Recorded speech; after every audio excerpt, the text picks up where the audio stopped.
The insult, sharp and sudden, cut through the civilized hum of the Boston charity gala. "Hey, Blackie. Go serve." The grand ballroom of the Boston Museum of Art was a sea of curated elegance, glittering under chandeliers that dripped light onto polished marble floors. The air smelled of expensive perfume and fresh pine, a nod to the mid-December chill kept safely outside, where soft snow fell against the tall windows. This was the world of old money, an atmosphere so thick with privilege you could almost taste it. Elena Hayes had checked her coat moments before, stepping into the warmth alone.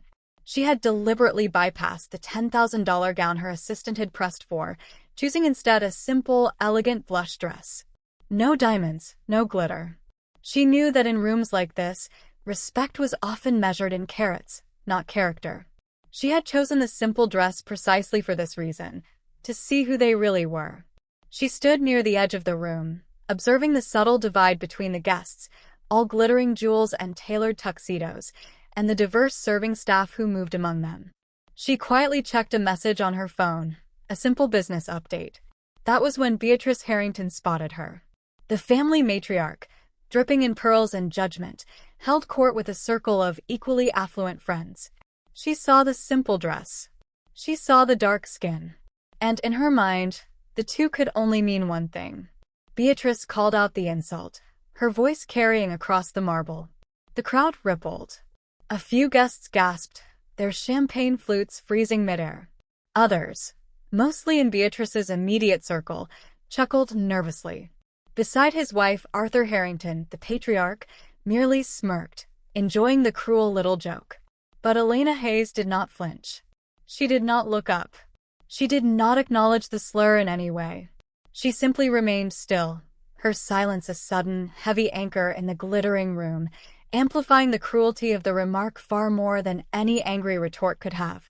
Her eyes remained steady, her phone still pressed to her ear as she whispered one word, unheard by the room: "Stay." If you are still with us as this injustice unfolds, and you find this story valuable, please comment with the number 9 below, for the $900 million deal hanging in the balance. And if you haven't subscribed yet, I encourage you to join Black Brilliance and turn on the bell. You won't want to miss how Elena handles this. Your support helps us continue to create powerful content that informs and inspires. Now, let's see what happens next. The laughter of the Harrington circle grew louder, more pointed, as Arthur Harrington extended his empty champagne flute toward Elena. "Since you're standing there, sweetheart," he demanded, "top this up." His son, Julian, chimed in, sneering at her simple blush dress. "What's the staff doing letting anyone walk around dressed like that? Standards are slipping." Elena's stillness was deliberate. It was the same armor she had worn at 23 in a New York boardroom, when a banker mistook her for an assistant. She had learned then that their prejudice was a trap and silence was her weapon. She knew this game, and she knew how to win it by letting them reveal their full ugly character. The circle around them grew tighter, charged with tension. Even the string quartet in the corner seemed to strain against the atmosphere, the violins sounding thin. Guests further away shifted uncomfortably, sensing the open cruelty.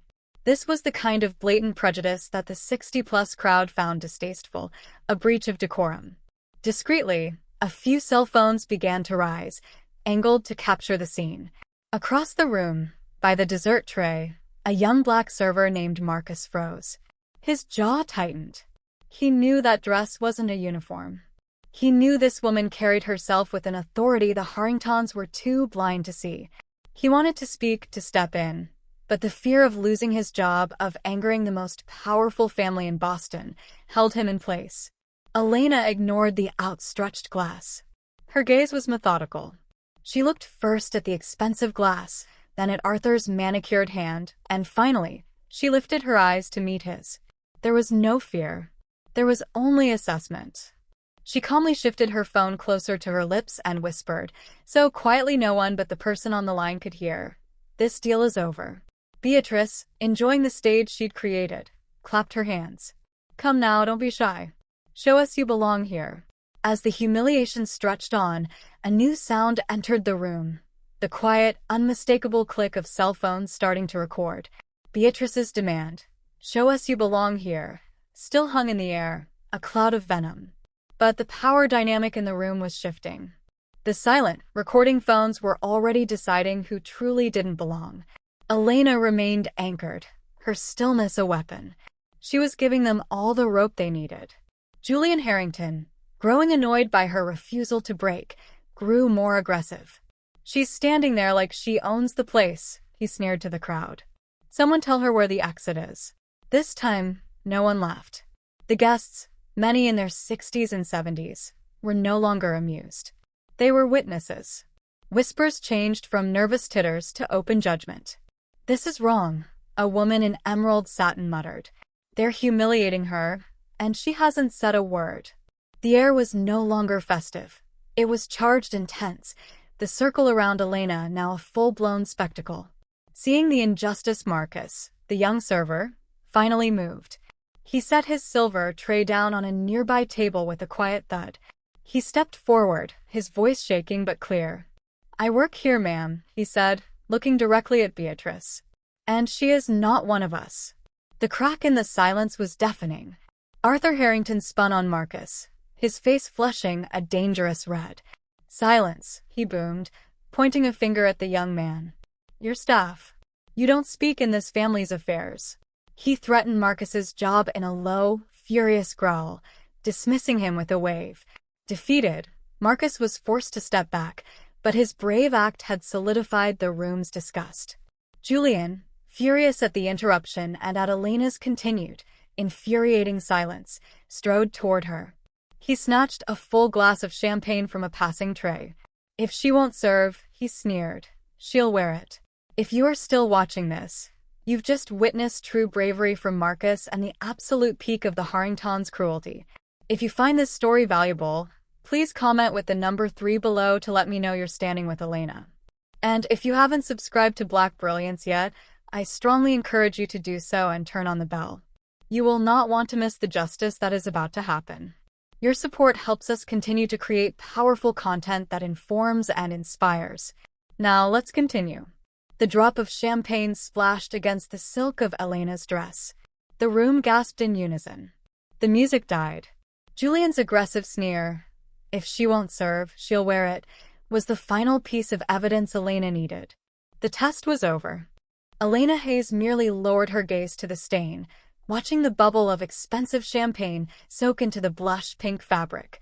Then slowly she lifted her eyes. Her calm had not broken, but it had changed. It was no longer observant. It was cold, precise, and absolute. She met Julian's smug, triumphant gaze. He believed he had won. Arthur and Beatrice, watching with cruel satisfaction, clearly agreed. The ballroom was frozen in shock. The only sounds were the sharp intake of breaths and the frantic clicking of phones, now held high in the air, openly recording the assault.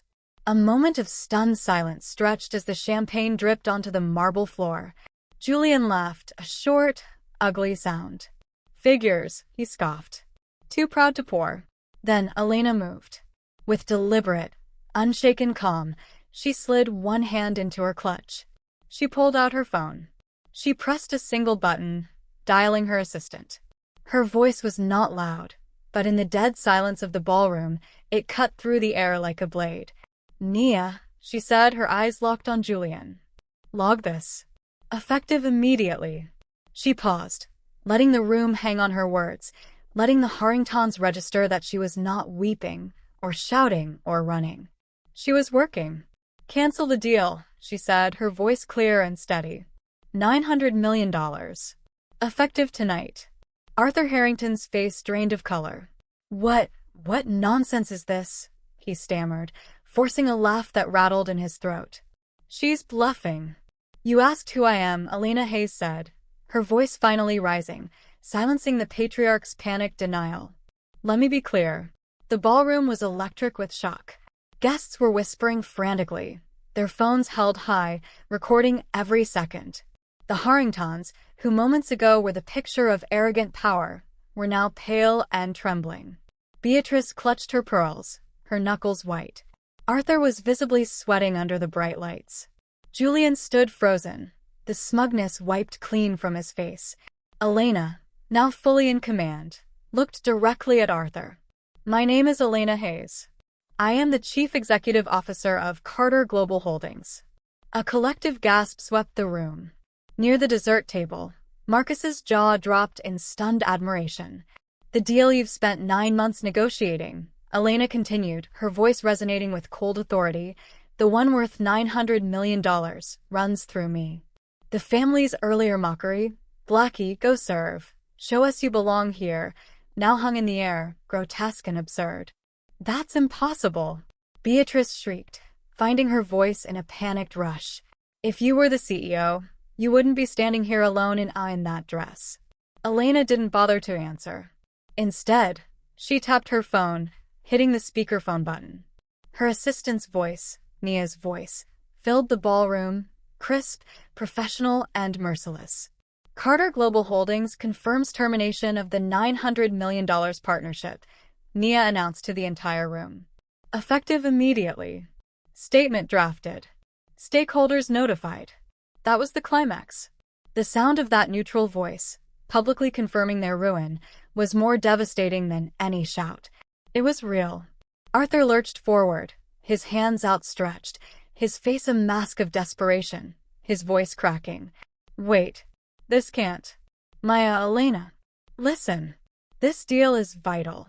Elena Hayes looked at the billionaire patriarch begging before her. You poured champagne on me, she said, her voice void of pity. And now you beg. The Harringtons were broken. Arthur had collapsed into a nearby chair, his face ashen. Beatrice was weeping silently into a silk napkin, her pearls trembling. Julian stood frozen, a statue of shame, unable to meet anyone's gaze. We were mistaken. Beatrice cried, her voice muffled. We didn't know who you were. Elena cut her off, her voice sharp and final. You weren't mistaken, she said. You were comfortable. Comfortable in your prejudice. She looked at all three of them. This is not theater. This is accountability. Actions have consequences. The guests applauded softly, not for the cruelty, but for the justice. Elena nodded once, turned her back on the wreckage of the Harrington family, and began to walk toward the grand double doors. The story had ended where it began, with her near the door. But this time, the crowd parted for her, their eyes filled with respect, not scorn. Before she crossed the threshold, she paused.